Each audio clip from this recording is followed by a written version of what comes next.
আপোনালোকে সকলোৱে নীল আৰ্মষ্ট্ৰঙৰ নাম শুনিছে নহয় জানো কেতিয়াবা নিউজত পাইছে নি যে নীল আৰ্মষ্ট্ৰঙৰ কাৰণে মানুহে চন্দ্ৰত প্ৰথম অৱতৰণ কৰিলে নহয় জানো তেওঁলোকে তাত লেণ্ড কৰিলে চন্দ্ৰত অৱতৰণ কৰিলে কিন্তু মই যদি কওঁ নীল আৰ্মষ্ট্ৰঙতকৈ আটাইতকৈ এজন ডাঙৰ মানুহ আছিল তেখেত মাৰ্গাৰেট চাইণ্টিষ্টগৰাকী যিজনে কম্পিউটাৰ এটা স্পেচিয়েলি ডিজাইন কৰিছিলে চন্দ্ৰলৈ যাবৰ কাৰণে আৰু শেষ মুহূৰ্তত কম্পিউটাৰটোৱে মেল ফাংচন কৰিবলৈ আৰম্ভ কৰিলে আৰু তেখেত ইমান জ্ঞানী আছিল সেইগৰাকী লেডি মাৰ্গাৰেট তেখেতে সেই সময়তে কম্পিউটাৰটো যি খেলি মেলি হৈছিলে ঠিক কৰিলে আৰু তেওঁৰ কাৰণেহে কিন্তু চন্দ্ৰত অৱতৰণ কৰিব পাৰি সেইটো এটা নিউজ আমি যদি ছাত্ৰ ছাত্ৰীসকলক শিকাওঁ যে নীল আৰ্মষ্ট্ৰং ডেফিনেটলি কিন্তু তেখেতৰ নাম আমি ল'ব লাগিব আজি আমেৰিকাত আমি যিমানে সভ্য হৈ গৈছোঁ সেই কথাবিলাক আমি গ্ৰেটিটিউড প্ৰকাশ কৰিবলৈ আমি আৰম্ভ কৰিছোঁ যে আমি অকল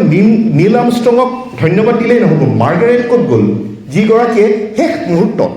15 মিনিটৰ আগত মেল ফাংচন হোৱা কম্পিউটাৰটো ঠিক কৰি চন্দ্ৰত অৱতৰণ কৰিব পাৰিলে সেইকাৰণে মাৰ্গাৰেট মেডামৰ বাবে এটা ডাঙৰ হাত চাপৰি দিয়ক সকলোৱে এতিয়া আমি কমিউনিকেশ্যন স্কিলছৰ বিষয়ে দুআষাৰ কথা ক'ব বিচাৰোঁ